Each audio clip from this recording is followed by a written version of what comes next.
So today's video is on installing a new bezel on your truck. This truck was missing a bezel. It come in here for a tailgate repair, and bedsides.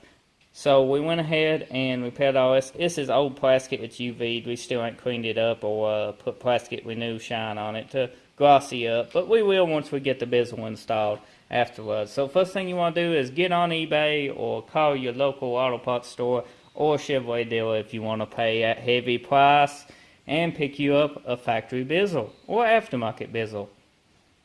The bezel you are about to see in the video costed $10 plus tax now. Remember, sales tax. So, we are going to install it now. So, enjoy and watch carefully. What we want to do is remove your sticky backs. They have two pieces of paper covering it, and then you got two little tabs. You see the tabs? They're awesome right there.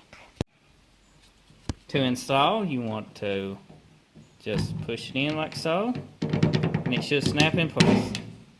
Just like that, and press firmly on the sides so the sticky tape bonds to your surface. And make sure your surface is clean with alcohol and water mixture so it ain't no dirt or grime on it, because you can't get a good adhesion if it's dirty. And make sure you dry off the alcohol and water. So this is the new tail bezel. I hope you enjoyed. Check out Rob's paint shop in the description below. This video was made possible by him. And until the next video, we'll see you then. Stay tuned. Bye bye now.